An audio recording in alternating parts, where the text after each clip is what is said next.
तो वहीं झारखंड आरजेडी के प्रभारी गौतम सागर राणा से खास बातचीत की है हमारे संवाददाता विकास सिन्हा ने। क्या कुछ कह रहे हैं आपको सुनवाते हैं। सभा चुनाव की तैयारी में तमाम जो है पार्टियां जुट चुकी है। हमारे साथ है गौतम सागर राणा। बता दें कि एक राजद की रीढ़ कहे जाते हैं और लगातार पलामू में प्रभारी बनाए गए हैं, लगातार दौरे में हैं और ममता भुइयां को चुनाव हर हाल में जिताने के लिए हर स्तर पर प्रयास कर रहे हैं। चाहे वो कार्यकर्ताओं के साथ, आम पब्लिक के साथ, व्यवसायियों के साथ, हर वर्ग के साथ लगातार दौरे पर है। कैसे 400 पार को दावा करिएगा? देखिए, एक बात तो है कि अवर का चुनाव देशभक्तों और अंधभक्तों के बीच में। इस बार इस देश का चुनाव गांधीवादी और गोडसेवादी लोगों के बीच में। इस बार का चुनाव इस देश की जो विविधता है, विविधता में एकता है, पूरी दुनिया में भारत की विशेषता है। 3000 भाषाएं हैं, अनेक धर्म हैं, हम एक साथ रहते हैं। तमाम चीजों के बावजूद भी भारत के नागरिक एक हैं। और यह भी बात हम जानते हैं कि एटम बम से देश मजबूत नहीं होता है, मजबूत होता है देश के लोगों की एकता से, हिंदुस्तानियों की एकता से, हिंदू की एकता से नहीं, हिंदुस्तानी की एकता से, जिसमें हिंदू, मुस्लिम, सिख, ईसाई, पारसी, महिलाएं सब हैं। तो इसलिए आपने कहा 400 पार। 400 पार तो हुआ था सिर्फ राजीव गांधी जी का। 1984 में 401 एमपी जीते थे कांग्रेस के। उस समय भारतीय जनता पार्टी 2 सीट थी। आज मोदी जी धीरे धीरे जिस राय पर चल रहे हैं, जो विचार देश को दे रहे हैं, गांधी मोदी के प्रति एक वितृष्णा का भाव भारत के नागरिकों में हो गया है कि एक प्रधानमंत्री जो देश का प्रधानमंत्री है, जो विविधता में एकता का प्रधानमंत्री है, हिंदू मुस्लिम सबका, वो मुसलमानों के खिलाफ भाषण देता है, जहर उगलता है। यह संविधान के विरुद्ध है। इलेक्शन कमीशन से हम मांग करते हैं कि मोदी जी पर मुकदमा चलाया जाए, घृणा फैलाने के आरोप में उनको गिरफ्तार किया जाए। उनके सच्चाई का भांडाफोड़ हो गया है। वो कहते थे न खाऊंगा न खाने दूंगा, लेकिन कानून बना करके, गोपनीय कानून बना करके चंदा दो और धंधा लो। 8000 करोड़ रुपया उनको ज्ञात रूप से चंदा आया। मेरे पास सभी लोगों का नाम है जिन्होंने चंदा दिया। जो चंदा बचा वो प्राइम मिनिस्टर फंड में चला गया। हम धन्यवाद देते हैं, सैल्यूट करते हैं भारतवर्ष के सर्वोच्च न्यायालय के न्यायाधीश चंद्रचूड़ साहब का, जिनके समर्थन में 600 वरिष्ठ वकील उतरे और जिन्होंने पकड़ा मोदी के भ्रष्टाचार को कि कंबल ओढ़ के घी पियोगे, चंदा लोगे धमका के। तो जैसा मैंने कहा कि अब देश में जैसे जैसे चुनाव नजदीक आ रहा है, वैसे वैसे हम पहली बार हम मोदी को इस बात के लिए धन्यवाद भी देते हैं कि इन्होंने संविधान पर बहस चला दिया और देश इलेक्ट्रॉनिक मीडिया के कारण, फोन के कारण, आज देश का जो दलित वर्ग है वो समझ गया है कि मोदी अंबेडकर जो वर्ण व्यवस्था के खिलाफ थे, जिन्होंने तमाम बुराइयों की जड़ इस जन्मना ऊंच नीच को बताया था, आज मोदी उसी दिशा में लौट रहा है। देश के लोग समझ रहे हैं, समझते जाएंगे। फर्स्ट फेज में मोदी जी हार गए, बौखला गए। एक सवाल, पलामू का गढ़ पिछले 10 वर्षों की बात करें या फिर हम बात करें चतरा का, दोनों आप प्रभारी बनाए गए हैं, कैसे इस गढ़ में से हमारे पास? बात ऐसा है कि प्रभारी तो मैं बनाया गया हूँ पूरे प्रांत का जी, लेकिन मेरी विशेष जिम्मेवारी है पलामू में 4 दिन के बाद से जो बात मैं कह रहा हूँ, अपने साथियों को कहता हूँ कि यही भाषण करें। पार्लियामेंट में संसदीय जनतंत्र की यही खूबसूरती है कि कभी कोई आवे कभी कोई जावे। हम हटे हम फिर आएंगे, हम हटेंगे फिर कोई आएंगे, लेकिन इस देश को जी जिनपिंग और पुतिन का देश न बनाए। ये दोनों राष्ट्राध्यक्ष 2036 तक के लिए अपने को सुरक्षित कर लिए हैं। चुनाव भी होगा लेकिन जीतेंगे वही।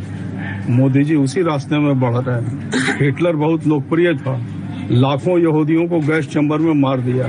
तो मोदी जी, आप यहाँ के मुसलमानों को गैस चैम्बर में मार नहीं सकते हैं। उनके आगे हिंदुस्तान की एकता सामने आ जाएगी, आप देख लीजिएगा मोदी जी। एक अंतिम सवाल है, आप कितने, मतलब जो झारखंड में कितने सीट पर दावा? ये देखिए, अनुमान लगाना कठिन है, लेकिन पहले वाली बात नहीं है। अभी तो जैसा यहाँ पर चौथा, पांचवा, छठा फेज में चुनाव है, 13 मई को पहला चुनाव होगा, तो ये आकलन बाद में करेंगे। लेकिन फर्स्ट फेज में जो चुनाव हुआ उसमें मोदी जी पीछे हैं या मोदी जी भी जा रहे हैं। और भाजपा में एक तुम ही धनवान है मोदी, बाकी सब कंगाल। एक गाना आप तो गाना कर दिए कि बाकी सब कंगाल। सवाल ये है, पलामू की 10 साल बीडी राम का रहा है, ऐसे में ममता 10 साल में जो जनहित के मुद्दे थे, पलामू जो है जरा पलामू जो है यह सदियों से ड्राउट प्रोन एरिया रहा है। हम जब यूथ के अध्यक्ष थे, पलामू में आए थे, हमने कहा था कि पलामू को विशेष बजट दो। यह जो अकाल ग्रस्त क्षेत्र रहता है, 67 में गोबर से दाना निकाल करके लोग खाते थे। तो इतनी गरीबी रही है यहाँ पर, पानी का घोरा अभाव है, जंगल पूरा सफा चट हो गया है, पानी में फ्लोरीन है। तो इन चीजों के लिए विशेष उपबंध नहीं किया जाएगा तो पलामू विकसित कैसे होगा, पलायन कैसे रुकेगा। अभी गेट नहीं बना पानी के लिए, कुटकुट क्या नाम है, मंडल डैम में, तो क्यों नहीं बना? 10 साल से है, उससे पानी की समस्या का समाधान हो। चीरी मेरी लाइन क्यों नहीं बना? जोरावर राम जी उसकी आवाज उठाते हुए मर गए, क्यों नहीं बना? आप बार बार आकर के उद्घाटन कीजिएगा, कहेगा मोदी की गारंटी है।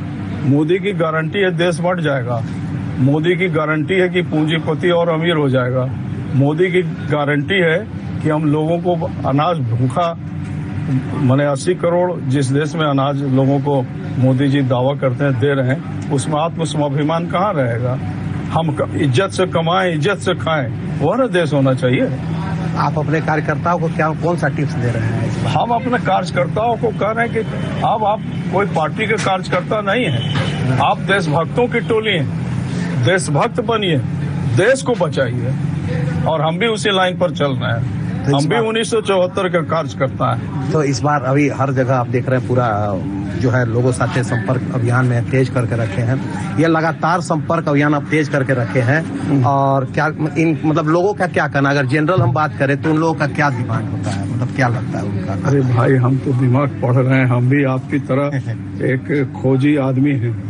हम लोगों को बता रहे हैं, मेरा जो कर्तव्य और धर्म है वही बता रहे हैं। अब कोई अंधभक्त है कि नहीं रामचंद्र जी के नाम से हम जीतेंगे, उनको हम बताना चाहते हैं कि जब रामायण का निर्माण तुलसीदास ने किया तो रहीम ने लिखा कि तुलसीदास मानस विमल, संतन जीवन प्राण, हिंदुओं को वेद सम, मुस्लिम तुर्क ही प्रकट कुरान। तो रहीम तो मुसलमान थे, क्यों लिखा? अमामा इकबाल ने लिखा, क्या लिखा है? राम के वजूद पर हिंद को नाच, अहले नजर समझते हैं उनको इमाम हिंद। वो तो हिंदू नहीं थे, वो मुसलमान थे, क्यों लिखा? तो उनके जो अच्छे आचरण हैं उसको मोदी को लिखना चाहिए।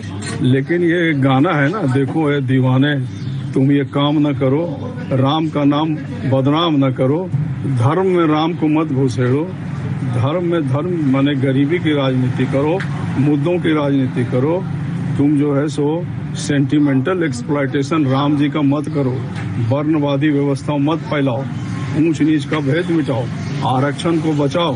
बाबा साहब गांधी जी तुमसे ज्यादा बुद्धिमान थे, तुम उनके पैर की धूली का कतरा भी नहीं हो।